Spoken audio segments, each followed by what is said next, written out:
តាសរសេរបងប្អូនចឹងថ្ងៃនេះសំណាងមកបង្ហាញមេរៀនពិសងលេខមួយចំនួនដូចនៅលើរូបដែលបង្ហាញនៅខាងលើចឹងណាបាទអញ្ចឹងរូបភាពនៅខាងលើហ្នឹងមានរូបភាពយ៉ាងម៉េចខ្លះតោះឥឡូវតាមដានជាមួយសំណាងទាំងអស់គ្នាសំណាងអានហើយបកប្រែស្ដាប់អូខេ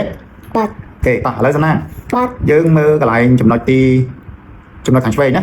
ខាងឆ្វេងគឺគេដាក់ថាម៉េច animal and location yeah animal and location បានន័យថាតកតងទៅនឹងសត្វហើយនឹងទីតាំងតោះឥឡូវយើងទៅមើលណាសត្វនេះវាកំពុងតែនៅលើអីនៅលើប្រអប់អូខេតោះឥឡូវយើងអានជាភាសាអង់គ្លេសមើល The fox is on the box យ៉ាអញ្ចឹងបានន័យថា the fox is on the box បាទអញ្ចឹងពាក្យថា box មានន័យថាប្រអប់ B O X បាទអញ្ចឹងមានន័យថាប្រអប់ហើយមួយទៀតគឺអីគេ S O X អានថា fox នេះគឺប្រែថាសត្វជ្រូកអូខេអញ្ចឹងបើយើងអានថា the fox is on the box អញ្ចឹងបានន័យថាសត្វកញ្ជ្រោងនៅលើគេនៅលើប្រអប់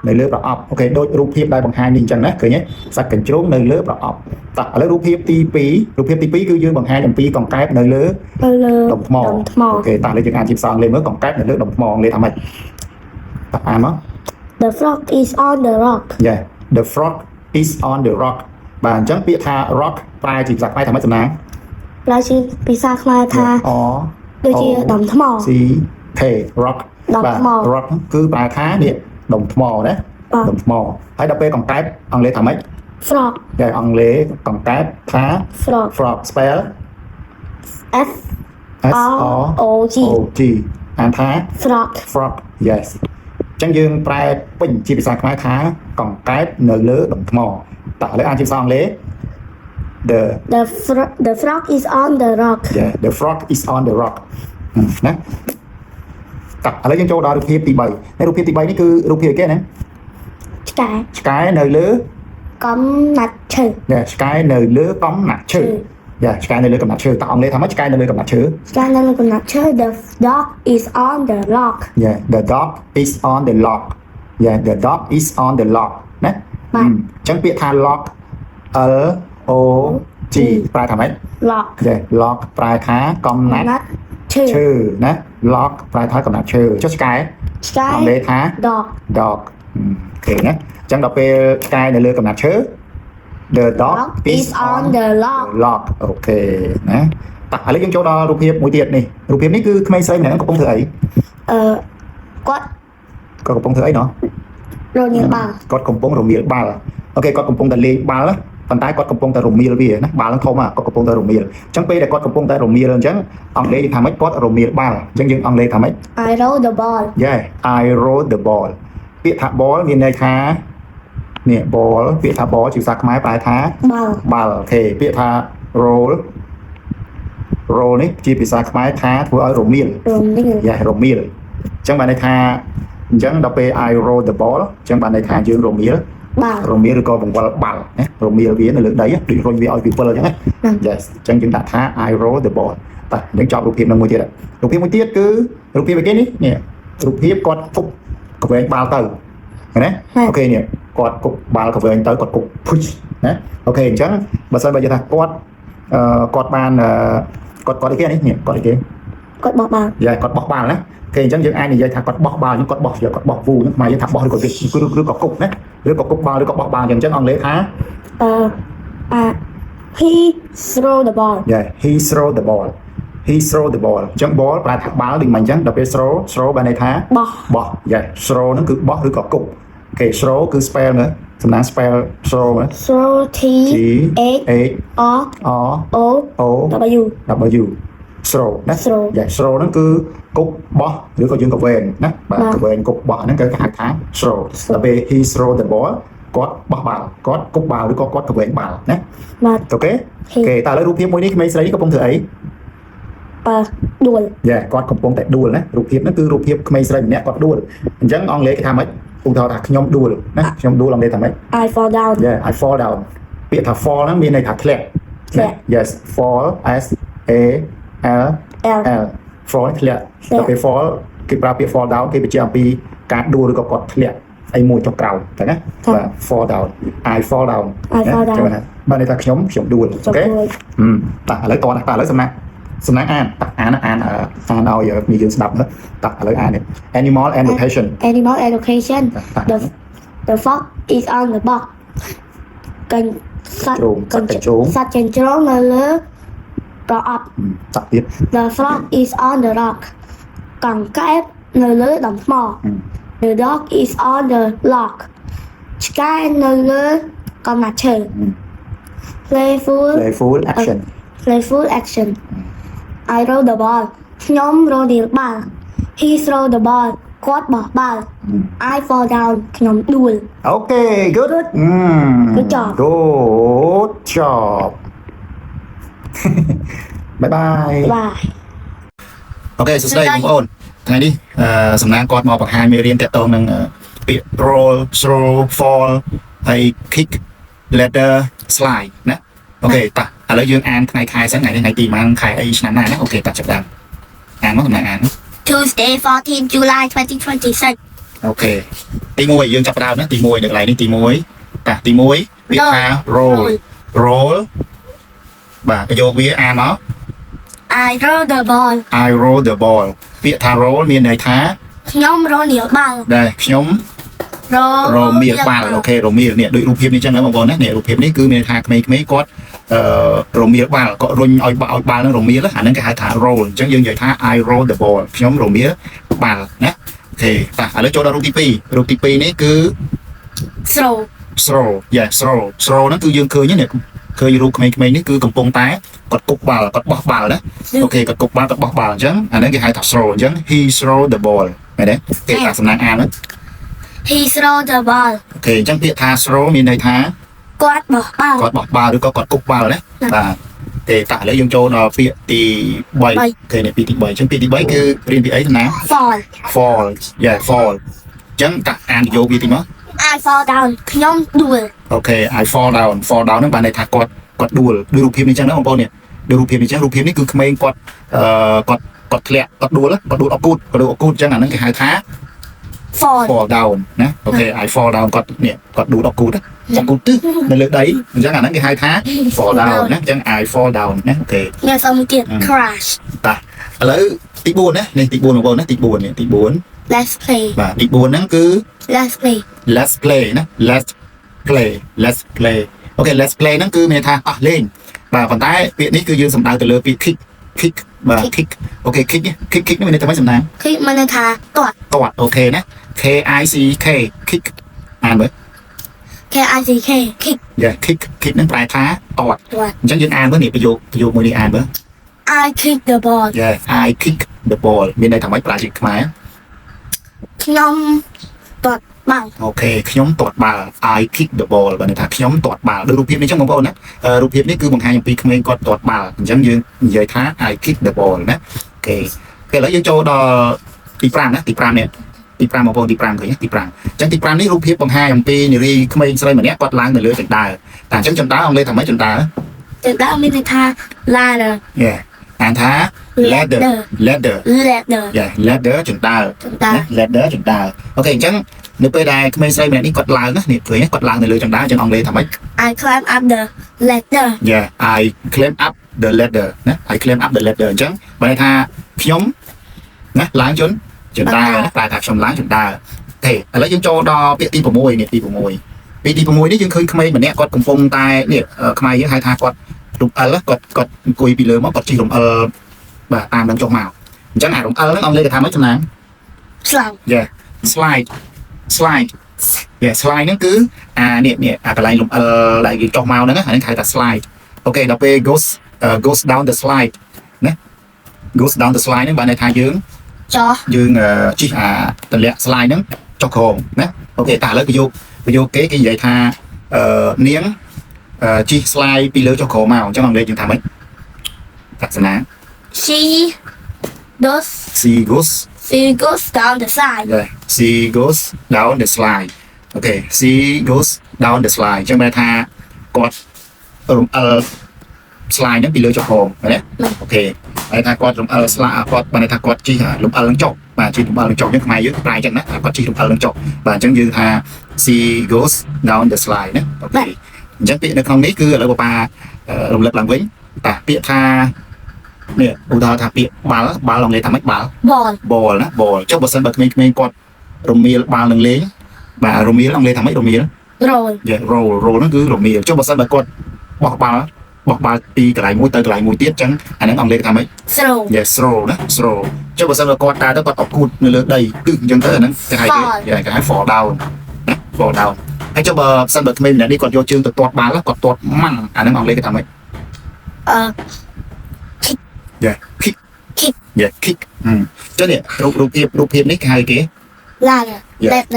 ladder ណា ladder ហ្នឹងគឺចន្ទើណាគេហៅថាចន្ទើឡើងអូខេចុះរូបភាពនេះរូបភាពដែលយើងលំអិលវាពីលើចុងក្រោមហ្នឹងគេហៅគេ slide គេហៅ slide ណាគេហៅ slide អូខេអញ្ចឹងថ្ងៃនេះគឺសំណាងក៏រៀនប៉ុណ្្នឹងណាអូខេអញ្ចឹងយើងមានប៉ុណ្្នឹងទេបាយបាយ អូខេសួស្តីបងប្អូនថ្ងៃនេះមកយកពាក្យភាសាអង់គ្លេសមួយចំនួនមកបង្រៀនចំណានអូខេមកជំរាបមកបង្រៀនចំណានអូខេតោះឥឡូវចំណានណាប៉ាឲ្យកូនមើលរូបភាពទី1នេះរូបភាពនេះបាទរូបភាពនេះគឺបង្ហាញគេនេះបង្ហាញអំពីខ្សែស្បែកជើងឃើញទេអូខេអញ្ចឹងខ្សែស្បែកជើងអង់គ្លេសគេថា shoelaces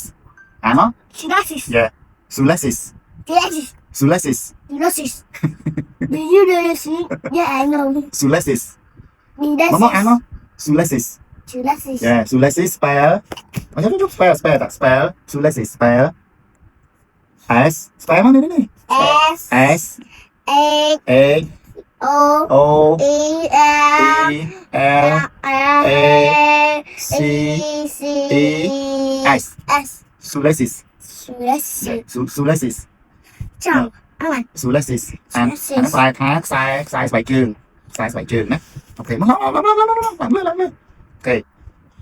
តោះឥឡូវតទៅពាក្យទី2ចេះនៅ shoelaces ចេះនៅចាអានមើលចា shoelaces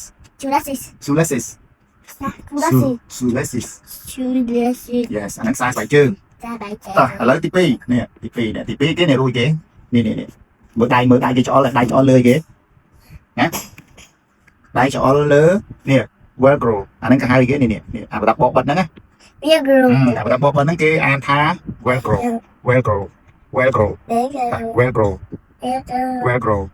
អាមក yeah velcro spell មក V C L C R A O V E L C R O velcro អាមក velcro yes អូខេតោះឥឡូវចូលដល់រូបទី3នេះរូបទី3ណារូបទី3គឺយើងមានស្បែកជើងខុសគ្នាបាទខុសគ្នាហ្នឹងគេហៅថា different yeah different spell តា spell ប៉ាស្ដាប់ spell no នេះ spell D I F E R E N T អូខេ and T អានថា different អូខេ different ណាអូខេតោះឥឡូវយើងចូលពាក្យទី4នេះពាក្យទី4គឺនេះរូបភាពនេះដែរកូនមានអត់ស្លៀកខោមានអត់មានអាហ្នឹងគេហៅគេ zipper យ៉ា zipper ពេលយើងស្លៀកខោយើងទាញរឹតខោឡើងអញ្ចឹងហ្នឹងហើយរឹតហ្នឹងគេហៅថា zipper យ៉ា zipper អញ្ចឹងស្បែកជើងខ្លះក៏មាន zipper ហ្នឹងដែរណាអូខេ zipper អូខេណា zipper តោះឥឡូវ spell ពាក្យ zipper មើល spell ពាក្យ zipper spell zip I P E R អានថា zipper អូខេ goodbye តា goodbye អូខេតោះសួស្តីឥឡូវសំណាងឥឡូវថ្ងៃនេះមកអានភាសាអង់គ្លេសឲ្យក្មេងៗស្ដាប់ទាំងអស់គ្នាហើយបកប្រែផងតោះចាប់ដើម Wednesday ថ្ងៃពុធ15 ទី15 July ខែកក្កដា2026ឆ្នាំ2026ចំពុកទី6ជំពូកទី6 Unit 6 at the playground នៅកន្លែងលេង Lesson 5មេរៀនទី5 Let's play តោះលេង ladder L A D D E R ladder I climb up the ladder ខ្ញុំឡើងចន្ទើ kick K I C K kick I kick the ball ខ្ញុំទាត់បាល់ crawl C R A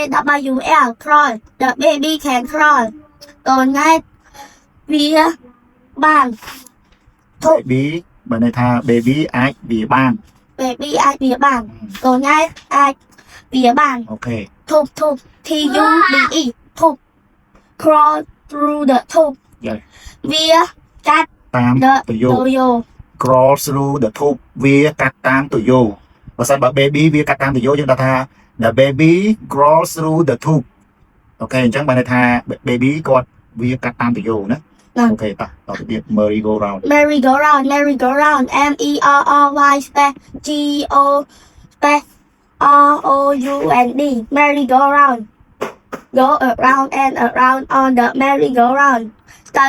ជុំវិញ merry go round អូខេយើងទៅជិះកន្ត្រកលេងជុំវិញ merry go round អាហ្នឹងមានន័យចឹងណាឥឡូវប៉ារៀនឥឡូវទៅសាលាមកវិញរៀនបានប៉ុណ្ណឹងឥឡូវប៉ាបន្ថែមឲ្យ ladder ណា ladder ចឹងគេអានថា ladder ក៏បានគេអានថា ladder ក៏បានដែរប៉ុន្តែយើងអាន ladder ចឹងទៅ I climb up the ladder មានន័យថាខ្ញុំឡើងជណ្ដើរអូខេ okay អូខេតោះឥឡូវមើលរូបភាពនេះគឺរូបភាពក្មេងកំពុងទាត់បាល់អញ្ចឹងមានន័យថា I kick the ball មែនទេ មែន អញ្ចឹងមកថាខ្ញុំទាត់បាល់បាទខ្ញុំហ្នឹងគឺបញ្ជាក់ឲ្យក្មេងម្នាក់នេះបាទបញ្ជាក់ឲ្យក្មេងម្នាក់ហ្នឹងគាត់ទាត់បាល់ណា I kick the ball អូខេបន្តមកទៀតរូបនេះគឺបង្ហាញអំពីក្មេងវានៅលើឥដ្ឋមែនទេ បាទ ណាពាក្យថាវាគឺអង់គ្លេសគេហៅថា crawl យ៉ាអញ្ចឹងគេតាប្រយោគមួយគេថា the baby can crawl អញ្ចឹងមកថាកូនង៉ែហ្នឹងគាត់អាចវាបានអញ្ចឹងណា បាទ អូខេតមកទៀតនេះអានេះគឺកន្លែងក្មេងលេងណាអាហ្នឹងគឺជាបំពង់ដែលគាត់លំអិលចុះមកក្រោមហ្នឹងអញ្ចឹងបំពង់ហ្នឹងគឺគេហៅថា tube យ៉ា tube អញ្ចឹងដល់ពេលយើងសរសេរជាប្រយោគយើងថា crawl through the tube បានន័យថាក្មេងៗគាត់វាលេងគឺគាត់វាកាត់តាមទយោហ្នឹងវាកាត់តាមទយោពីលើមកក្រោមនេះណាអូខេតែថា crawl through the tube អញ្ចឹងបានន័យថាវាកាត់តាមទយោបើសិនបើយើងដាក់ពាក្យថា baby the baby crawl through the tube អញ្ចឹងបានថាកូនង៉ែគាត់វាកាត់តាមទយោណា ណា អូខេឥឡូវមើលទៀត merry go round គេសំដៅទៅលើប្រដាប់ក្មេងលេងនេះដែលក្មេងៗគាត់អង្គុយហើយវាប្រវល់បានណាប្រវល់ជុំវិញហ្នឹងអាហ្នឹងគេហៅថា merry go round អញ្ចឹងដល់ពេលយើងដាក់ថា go around and around on the merry go round អញ្ចឹង go around and around វាចង់សំដៅទៅលើយើងទៅជិះលេងនៅជុំវិញហ្នឹងវាវិលយើងទៅអង្គុយលេងហើយវាវិលជុំវិញហើយជុំវិញទៀតវិលទៅមកហ្នឹងអានេះគេហៅថា go around and around ណាអញ្ចឹងបានន័យថាយើងទៅអង្គុយជិះជុំវិញអា merry go round ហ្នឹងអត់ទេ គាត់ អូខេអញ្ចឹងនៅក្នុងថ្ងៃនេះគឺខ្ញុំបង្ហាញគាត់ប៉ុណ្ណឹងតោះឥឡូវ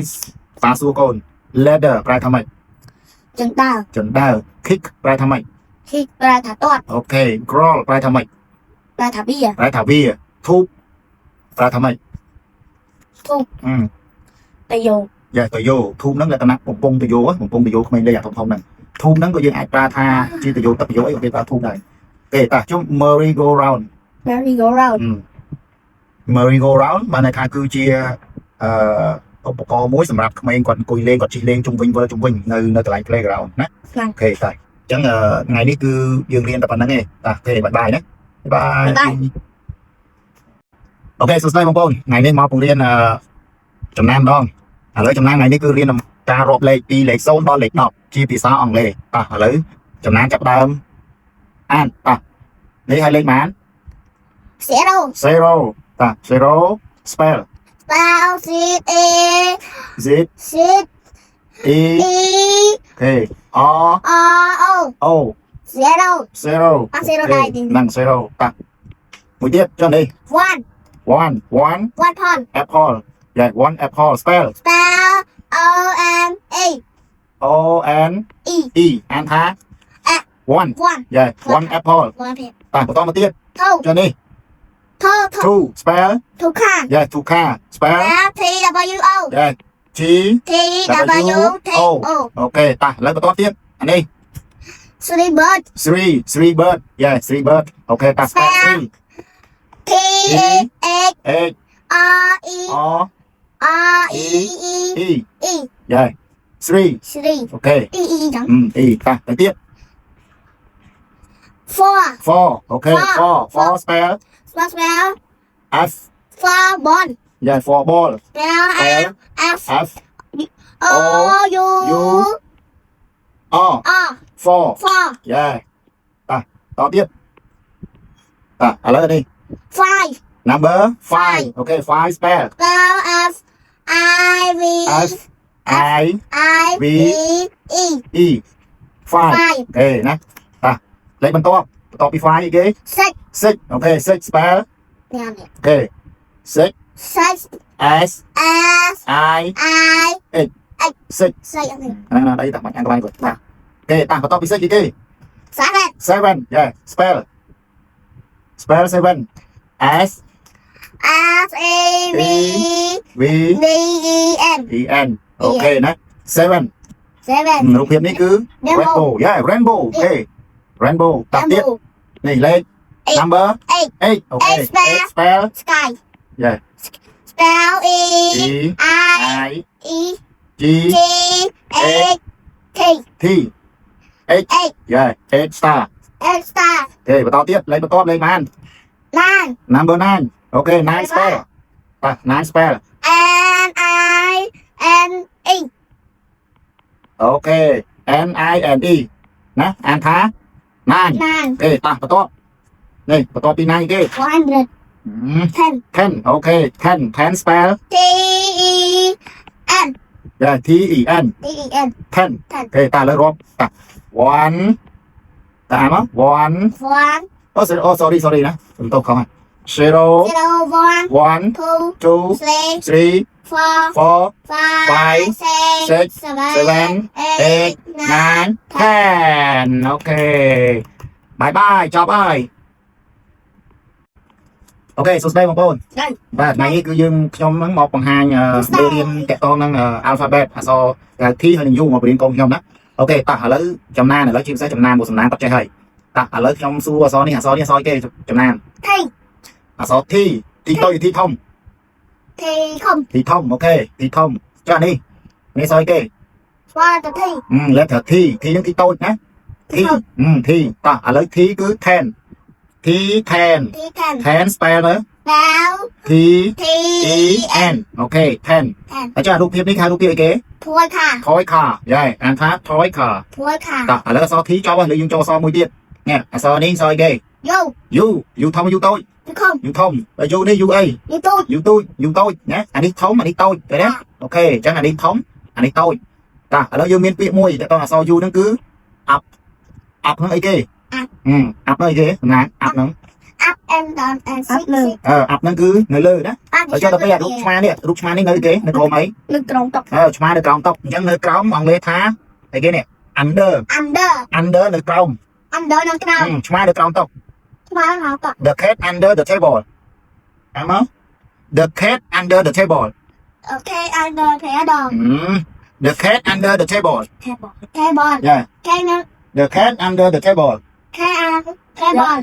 đó thế bòn អាត្រូវ the cat is the cat under the table under thế bòn yeah បាទអញ្ចឹងគាត់ថាសំណាងអានមើល the cat is under the table yeah the cat is is under the table ผมមិនបានថា the cat under the table អញ្ចឹងយើងបាច់ដាក់ is បានយើងបញ្ចេញខ្យល់បន្តិចទៅ the cat under the table អញ្ចឹងក៏យើងថាthe cat is under the table អញ្ចឹងបងក៏បានដែរណា the cat under the table the cat under the table យ៉ាអញ្ចឹងឆ្មានៅក្រោមតុអូខេតោះចំណានអានេះគេ toy car thôi khà យ៉ាចុះនេះ up នឹងនៅលើណា up នេះឃើញឃើញអក្សរ U នេះវានៅលើតុនេះហ៎នៅលើតុនៅលើឆ្មាអញ្ចឹងឃើញក្មេងមកនេះគាត់ចំអល់គាត់ចំអល់អក្សរ U នេះគឺ up បើនេះថា up នឹងវានៅលើណាអូខេបាទ ở dưới nó con ដល់ពេលឆ្មានេះនៅក្រោមតុគេប្រើពាក្យថា under នៅក្រោមណា under នៅពីក្រោម up នៅពីលើអូខេតោះតាអញ្ចឹងយើងបាយបាយស្វាគមន៍ណាអូខេតោះឥឡូវចាប់ផ្ដើមណាសំណាងបាទសួស្ដីអញ្ចឹងថ្ងៃនេះគឺបងប្អូនសំណាងគាត់មកបង្ហាញតកតនឹងមេរៀនដែលខ្ញុំដាក់ខាងលើនេះឲ្យបងប្អូនមើលទាំងអស់គ្នាដែរណាតោះឥឡូវសំណាងគាត់អានហើយគាត់បកប្រែហើយខ្ញុំជួយបន្ថែមអូខេតោះឥឡូវសំណាងចាប់ផ្ដើម my playground fun mà playground fun តែ fun ហ្នឹងគឺសប្បាយរីករាយណានេះពាក្យថា fun ហ្នឹងគឺសប្បាយរីករាយ bài đi thi អូខេតោះឥឡូវរូបទី1នេះរូបទី1ដែលប៉ាឲ្យកូនអានតើអានមើលពាក្យនៅក្នុងហ្នឹងមានពាក្យថា letter yeah ladder ហ្នឹងប្រែថា chữ đào ជណ្ដើរអូខេនេះរូបភាពក្មេងគាត់កំពុងតែឡើងជណ្ដើរនេះណាអូខេតោះឥឡូវក្មេងគាត់ឡើងជណ្ដើរយ៉ាងអង់គ្លេសថាម៉េច I climb up the ladder yeah I climb up the ladder ណា I climb up the ladder អញ្ចឹងបានន័យថា nhôm lang chữ đào yeah ខ្ញុំឡើងជណ្ដើរអូខេតោះឥឡូវយើងចូលដល់រូបភាពទី2នេះរូបភាពទី2យើងឃើញនារីម្នាក់នេះកំពុងធ្វើអី toát bảo កំពុងទាត់បាល់អូខេអញ្ចឹងទាត់អង់គ្លេសគេថាម៉េច kick yeah kick spell K I C K kick មែនទេ K I C K kick yeah kick ឥឡូវបើសិនថាខ្ញុំទាត់បាល់ឥឡូវអង់គ្លេសថាម៉េច I kick the ball អូខេ I kick the ball អញ្ចឹងយើងឃើញក្មេងស្រីម្នាក់នេះកំពុងទាត់បាល់អញ្ចឹងណាអញ្ចឹងបើសិនបើជាក្មេងស្រីវិញយើងដាក់ថា girl ទៅហ៎ the girl ឬក៏ the boy kick the ball អញ្ចឹងទៅបើក្មេងប្រុស boy បើក្មេងស្រី girl យ៉ាហើយបើសិនបើយើងផ្ទាល់ I kick the ball បើសិនបើក្មេងប្រុសផ្សេងអញ្ចឹងទៅយើងដាក់ថា the boy kick the ball the girl kick the ball អញ្ចឹងបើសិនបើប៉ាយើងដាក់ថា daddy kick the ball mommy kick the ball យ៉ាអញ្ចឹងបើសិនបើណាផ្សេងទៀតយើងដាក់តាមនឹងមកអូខេឥឡូវយើងមើលរូបភាពទី3ណារូបភាពទី3នេះគឺរូបភាពទី3រូបភាពទី3គឺបង្ហាញអំពីក្មេងគាត់កំពុងតែវាអូខេអញ្ចឹងវាអង់គ្លេសថាម៉េច crawl yeah crawl ហ្នឹងគឺវាអញ្ចឹងបើសិនបើប៉ាថាbaby ហ្នឹងគាត់អាចវាបានអញ្ចឹងអង់គ្លេសថាម៉េច the baby can crawl yeah the baby can crawl ក្មេងហ្នឹងបានន័យថាក្មេងហ្នឹងគាត់អាចវាបានបាទពាក្យថា crawl ហ្នឹងប្រែថាវាឥឡូវយើងចូលរូបទី4ណាតែរូបទី4នេះរូបទី4រូបទី4គឺអីគេរូបនេះរូបហ្នឹងគឺគេហៅថាយ៉ាធូបនៅក្នុងនេះគឺធូបខ្លះគឺប្រើពី plastic tube ឬក៏ water tube អញ្ចឹងបាន water tube ទៅយកទឹកអូខេបាទហ្នឹងហើយដល់ពេល tube នៅក្នុងនេះគឺសំដៅទៅលើអាបំពង់ធំដែលក្មេងគាត់ចូលវាលេងនៅក្នុងហ្នឹងណាបាទអញ្ចឹងគេហៅថា tube ដូចគ្នានេះជាពងជាទៅយកធំណា tube អូខេឥឡូវ tube នៅក្នុងនេះគឺបញ្ជាក់អំពីរបស់ដែលក្មេងគាត់វាលេងទៅមកនៅក្នុងហ្នឹងមែនទេអរណាអូខេឥឡូវបើសិនបើប៉ាថាវាកាត់តាមទៅយោនេះឧទាហរណ៍ថាក្មេងៗទាំងអស់នេះគាត់វាកាត់តាមទៅយោគាត់វាពីនេះឆ្លងកាត់មកនេះវាកាត់វាបានន័យថាវាឆ្លងកាត់ទៅយោអង់គ្លេសថាម៉េចវាឆ្លងកាត់ទៅយោ cross through the tube យ៉ាបានន័យថា cross through the tube អញ្ចឹងវាកាត់ទៅយោណាវាកាត់តាមទៅយោអញ្ចឹងបើសិនបើក្មេងប្រុសវាកាត់តាមទៅយោអញ្ចឹងយើងថា the boy ណា the boy crawls through the tube ឬក៏យើងដាក់ថា the baby crawls through the tube ណាបាទ baby គាត់វាកាត់ទៅយោក្មេងប្រុសវាកាត់ទៅយោឬក៏ the girl crawls through the tube ក្មេងស្រីវាកាត់ទៅយោហ្នឹងណាយកកាត់ទៅយោនេះណាអូខេអាហ្នឹងហើយណាហើយអូខេឥឡូវយើងមើលរូបភាពទី5រូបភាពទី5បង្ហាញអំពី merry go round នេះបងប្អូនរូបភាពនេះរូបភាពហ្នឹងគេហៅ merry go round យើងចាំទាំងអស់គ្នានៅពេលដែលយើងទៅ playground យើងឃើញរូបភាពហ្នឹងរូបភាពដែលគេជិះវិលជុំវិញហ្នឹងអានេះគេហៅថា merry go round ណាអូខេអញ្ចឹងបើសិនបើប៉ាចង់និយាយថាយើងទៅជិះនៅលើកត្រកជុំវិញ merry go round អញ្ចឹងអង់គ្លេសយើងថាម៉េចសំណាដូចជា go around and around on the merry go round yes យើងថា go around and around បាទសួស្តីថ្ងៃនេះគឺសំណាងគាត់មករៀនតាក់ទងទៅនឹងជីដូនតាក់ទងនឹងបងប្រុសបងស្រីមែនទេសំណាងមែនអូខេឥឡូវសំណាងអានថ្ងៃខែឆ្នាំមើលដែលយើងដាក់មើលអានមើលថ្ងៃហ្នឹងថ្ងៃអីអានមើល Friday ថ្ងៃសុក្រទៀត10ទី10អូខេទៀត July ខែកក្កដាទៀតឆ្នាំ2026 2026 Unit 2ចំពោះទី2 Family and friends family and friends គ្រួសារនិងមិត្តភក្តិគ្រួសារនិងមិត្តភក្តិឥឡូវគាត់អានមេរៀនតទៅនឹងចំពោះហើយអញ្ចឹងឥឡូវយើងចូលដល់សាច់មេរៀនណាអញ្ចឹងដំបូងគឺខ្ញុំអានឲ្យគាត់មុនសិនអូខេឥឡូវយើងអានរូបនេះសិនណាយើងអាននឹងសិនអញ្ចឹងរូបភាពហ្នឹងគឺជារូបភាពលោកយាយមែនទេអញ្ចឹងលោកយាយអង់គ្លេសគេអានថា grandmother ហ្នឹងគឺយើងប្រែថាលោកយាយមែនទេអូខេចុះបើសិនបើគេសួរថាគាត់គឺជាអ្នកណាគេចង្អុលអញ្ចឹងគាត់គឺជាអ្នកណាអញ្ចឹងអង់គ្លេសគេថា who is she who is she អញ្ចឹង who is she ហ្នឹងបានន័យថាគាត់គឺជាអ្នកណាឬក៏គាត់គឺជានរណាណាតែគេសួរសំដៅទៅលើមនុស្សស្រីណា CC ហ្នឹងគឺគេសំដៅទៅលើមនុស្សស្រីមែនទេអូខេនៅពេលដែល he គេសំដៅទៅលើមនុស្សប្រុសមែនទេ he គឺមនុស្សប្រុសអញ្ចឹងដល់ពេលយើងឆ្លើយមកថាបានន័យថាគាត់គឺជាជីដូនម្នាក់អញ្ចឹងអង់គ្លេសថា she is a grandmother she is a grandmother ណា ok chẳng à là dương châu đoรูปភាពទី2ណាតើសំណាងរូបភាពទី2ជារូបភាពអ្វីដែរ grandfather យ៉ាជា grandfather លោកតា grand យ៉ា grandfather ប្រែថាលោកតាណាបើន័យថាតាយើងហ្នឹងណាអូខេចុះបើសិនយើងសួរថាគាត់គឺជានរណាអញ្ចឹងអង់គ្លេសថាម៉េច who is who is he yeah who is he ណា who is he គាត់គឺជានរណាមែនទេ មែន អូខេតោះចុះបើយើងឆ្លើយថាគាត់គឺជាលោកតាម្នាក់អញ្ចឹងអង់គ្លេសគេអានថាម៉េចទៅអានមើល he is a grandfather yeah he is a grandfather អូខេ grandfather ហ្នឹងគឺប្រែថាលោកតាណាតើឥឡូវសំណាង spell grandfather ឲ្យប៉ាស្ដាប់តិចមើលតើ grandfather គឺ spell grandfather G G R A A N N D D F F A A T H T H E R E R ចឹងអានថា grandfather grandfather អូខេណាត្រូវហើយគេតើឥឡូវយើងចូលដល់រូបភាពទី3រូបភាពនេះគឺបង្ហាញពីអ្នកម្ដាយអញ្ចឹងអ្នកម្ដាយអង់គ្លេសថា mother yeah mother អញ្ចឹងយើងសួរថានាងគឺជានរណា who is she អញ្ចឹងយើងឆ្លើយថា she is a mother mother yeah she is a mother នាងគឺបើថាគាត់គឺជា អ្នកម្ដាយ គាត់គឺជាអ្នកណា គឺជាម្ដាយម្នាក់ ម្ដាយម្នាក់ ណាគឺជាអ្នកម្ដាយម្នាក់ណាអូខេអញ្ចឹងតើឥឡូវ mother ហ្នឹងគឺប្រែថាម្ដាយម៉ែឬក៏ម៉ាក់ទៅទេ ហើយ តើឥឡូវ spell ពាក្យ mother ហ្នឹងគេថាស្អីមិនខ្លះ spell M M O O T T H H E R E R អានថា mother mother ណាអូខេ mother តើឥឡូវយើងចូលដល់រូបភាពបន្តទៀតនេះគឺរូបភាពលោកឪពុកណាលោកឪពុកអញ្ចឹងលោកឪពុកអង់គ្លេសថា father father អូខេ father តើ spell father មួយមើល father F F A A T T H H E R E R អានថា father អូខេណា father តើឥឡូវបើសិនបើគេសួរថាគាត់គឺជានរណា who is he តើអានមើល who is he គាត់គឺជាអ្នកណា who is he អានមើល who is he ណាគាត់គឺជានរណាអញ្ចឹងបើយើងថាគាត់គឺជាលោកឪពុកម្នាក់អញ្ចឹងយើងនិយាយថា he is a father yeah he is a father ណាតោះឥឡូវយើងចូលដល់រូបភាពទី5អូខេណារូបភាពទី5នេះគឺរូបភាពហ្នឹងបង្ហាញពីគេក្មេងស្រី អូស្រី តែក្មេងស្រីនេះគេហៅក្មេងស្រីអញ្ចឹងនៅក្នុងហ្នឹងយើងនិយាយពីលក្ខណៈគ្រួសារអញ្ចឹងមនុស្សស្រីនៅក្នុងគ្រួសារគេហៅថា sister yeah sister អញ្ចឹងបើយើងសួរថាគាត់គឺជានរណា who is she who is she yeah អញ្ចឹងយើងអាច who is she yeah who is she គាត់គឺជានរណាហ្នឹងគេសំដៅសួរលើមនុស្សស្រីយើងអាចនិយាយថានាងគឺជានរណាក៏បានដែរណា ណា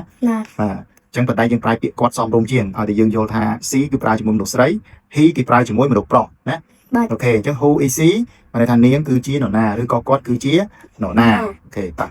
ចុះបើយើងគាត់ថាគាត់គឺជាបងប្អូនស្រី sister បងប្អូនខ្ញុំប្រាប់សំណាងណាសំណាង sister គេប្រែថាបងឬក៏ប្អូនស្រីគេសំដៅទៅលើមនុស្សស្រីនៅក្នុងគ្រួសារអញ្ចឹងណាអញ្ចឹងគេសំដៅប្អូនក៏បានបងក៏បានដែរប្រើពាក្យថា sister ហ្នឹងអញ្ចឹងបើសិនបើប្អូនស្រីគេអាចនិយាយថា younger sister ដល់ពេលបងស្រីយើងអាច older sister ទៅយើងអាចនិយាយថាបងស្រី older sister ដល់ពេលប្អូនស្រី younger sister អញ្ចឹងបើពាក្យ sister ទៅទេគឺមានន័យថាបងឬក៏ប្អូនស្រីតោះណា គាត់ អូខេតោះអញ្ចឹងបើគាត់និយាយថា she is a sister ទៅអានមើល she is a sister yeah she is a sister អញ្ចឹងមានន័យថាស្ប្រាយជាខ្មែរយើងគឺនាងគឺជាបងឬក៏ប្អូនស្រី អូស្រី ម្នាក់ ណា បាទ អូខេ បាទ អញ្ចឹងបើសិនបើបងស្រីបើប៉ាប្អូនថាម៉េចមិញ older sister older sister yeah older sister គេហៅថាបងស្រីចុះដល់ពេលប្អូនស្រី older sister younger sister yeah younger sister គឺប្អូនស្រីដល់ពេល sister ទៅទេយើងអត់អាចបែងចែកកំណត់ថាបងឬប្អូនទេតែគាត់គឺជាមនុស្សស្រីនៅក្នុងគ្រួសារហ្នឹងដល់ណា បាទ អូខេណាតោះឥឡូវ sister យើង spell sister មើល sister S I S I S S T T E E R O អានថា sister sister អូខេណាតើឥឡូវយើងចូលពាក្យមួយទៀតនេះពាក្យមួយទៀតគឺ brother brother yeah brother spell មើល spell brother មើល brother B B R R O O T T H H E R E R អានថា brother brother អូខេណាbrother នៅក្នុងនេះគឺគេសំដៅទៅលើមនុស្សប្រុសណាកូនប្រុសតើតើកូនប្រុសនៅក្នុងគ្រួសារហ្នឹងណាតែគេអត់កំណត់ថាគាត់ជាបងឬក៏ជាប្អូនទេបើយើងកំណត់ថាគាត់ជាបងយើងអាចប្រើពាក្យថា older brother អូខេចុះបើយើងកំណត់ថាគាត់ជាប្អូនប្រុសអញ្ចឹងយើងនិយាយថា younger sister younger brother brother អូខេ younger brother ណា younger brother យើងកំណត់ថាគាត់ជាបងអូនប្រុសដល់ពេល older brother យើងកំណត់ថាគាត់គឺជាបងប្រុសឥឡូវឧទាហរណ៍ដូចសំណាងអញ្ចឹងសំណាងគឺ older brother ចុះដល់ពេលចំណាន younger younger brother yes ចំណានគឺ younger brother ដល់ពេលសំណាងគឺ older brother អញ្ចឹងណាអូខេប៉ះចុះបើសិនជាយើងសួរ who is he មានន័យថាគាត់គឺជាអ្នកណា he is a brother ចានេះ he is a brother អញ្ចឹងគាត់គឺជាបងប្អូនប្រុសម្នាក់បើសិនបើយើងឆ្លើយឲ្យចំហ្មងយើងថាជាhe is my brother my បានន័យថា my younger brother ហ្នឹងហើយអញ្ចឹងយើងអាចនិយាយថាគាត់គឺជាបងអូនប្រុសរបស់ខ្ញុំអូខេប៉ះឥឡូវប៉ានិយាយមួយកូនតិចទៀតនេះកន្លែងនេះឧទាហរណ៍ថានេះ grandmother បើសិនបើគាត់គឺជាលោកយាយរបស់ខ្ញុំមកនេះថាម៉េចលោកយាយរបស់ខ្ញុំអញ្ចឹងយើងថាshe is my grandmother yeah grandmother she is my grandmother អញ្ចឹងគាត់ថាគាត់គឺជាយាយរបស់ខ្ញុំអូខេចុះបើសិនបើគាត់គឺជាតារបស់ខ្ញុំអញ្ចឹងអង់គ្លេសថាម៉េច he is my grandfather អូខេចុះបើសិនជាថាគាត់គឺជាម្ដាយរបស់ខ្ញុំឬក៏គាត់ជាម៉ែខ្ញុំគាត់គឺជាម៉ាក់ខ្ញុំអង់គ្លេសថា she is my mother អូខេចុះបើគាត់គឺជាប៉ាខ្ញុំគាត់គឺជាលោកឪពុកខ្ញុំអញ្ចឹងអង់គ្លេសថា he is my father yeah he is my father ចុះបើថាគាត់គឺជាប្អូនស្រីរបស់ខ្ញុំអញ្ចឹងអង់គ្លេសថា he is she is my sister yeah she younger sister yeah បានន័យថាគាត់គឺជាប្អូនស្រីរបស់ខ្ញុំអញ្ចឹងបានន័យថា she is my younger sister គាត់គឺជាប្អូនស្រីរបស់ខ្ញុំអូខេចុះបើសិនបើមួយទៀតគាត់គឺជាប្អូនប្រុសនេះចំណានគាត់គឺជាប្អូនប្រុសរបស់ខ្ញុំអញ្ចឹងអង់គ្លេសអានថា he is my younger brother យ៉ាគាត់គឺជាប្អូនប្រុសរបស់ខ្ញុំអូខេអញ្ចឹង he is my younger brother ចុះបើចំណានវិញបើចំណានមកឃើញបើចំណាននិយាយថាគាត់គឺជាបងប្រុសរបស់ខ្ញុំអញ្ចឹងអង់គ្លេសថាម៉េច he is my older brother អូខេគាត់គឺជាបងប្រុសរបស់ខ្ញុំណាអូខេអញ្ចឹងថ្ងៃនេះគឺសំណាងចំណានគាត់មករៀនត្រឹមប៉ុណ្្នឹងទេហើយដល់ម៉ោងយើងចូលគេងហើយណាបាយ